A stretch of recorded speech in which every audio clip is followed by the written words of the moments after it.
شايف المج ده؟ ده اسمه مج حراري. سيبك منه خالص وركز معايا.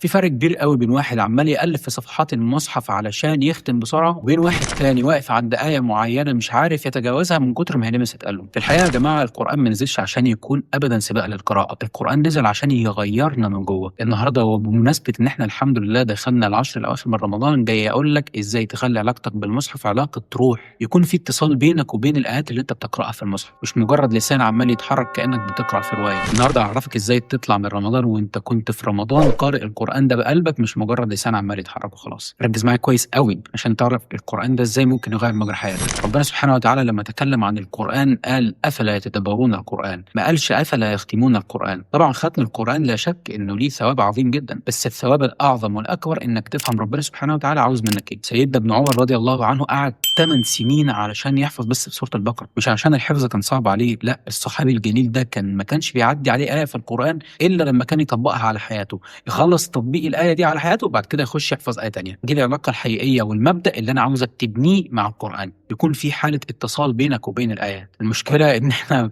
بقينا بنتعامل مع القران كانه تارجت لازم نقفله قبل يوم 30، وبننسى يا جماعه ان ايه واحده تدبر ممكن تكون هي سبب هدايتنا. جرب في العشر الاواخر دول يكون ليك ورد تدبر مش بس تلاوه. يعني ولنفترض انك هتفتح المصحف بتاعك هتقرا صفحه واحده بس بتركيز وبتدبر. كمان يا حبذا لو فتحت التفسير، مثلا تفسير الميسر لابن كثير او اي تفسير من التفاسير، وتشوف الايات اللي ربنا سبحانه وتعالى بيقولها لك دي عاوز منك فيها ايه، ايه الرساله اللي بيحاول يوصلها لك، ايه الاوامر، ايه النواهي، ايه القصص الموجوده في الايات دي وبستفيد منها ايه. وخلي ليك في النبي صلى الله عليه وسلم قدوه حسنه. النبي صلى الله عليه وسلم في مره من المرات قام الليل كله، يعني تقريبا من بعد العشاء تقريبا لحد الفجر، بآية واحدة بس عمال يكررها ويبكي. القرآن يا جماعة رسائل من ربنا سبحانه وتعالى لينا، والرسالة ما بيتمش الاستفادة منها بمجرد فتح الظرف، لازم تقرأ بتمعن وتفهم المحتوى اللي مكتوب في الرسالة. فخلونا نغير المفهوم ده، وبدل ما نسأل ختمت كم مرة، لا، نسأل القرآن غير فينا ايه. اجتهدوا في العشر الأواخر من رمضان، ربنا سبحانه وتعالى يجعل من نصيبنا جميعا إدراك ليلة القدر، وإنه يكتبنا فيها من المعتقين من النار.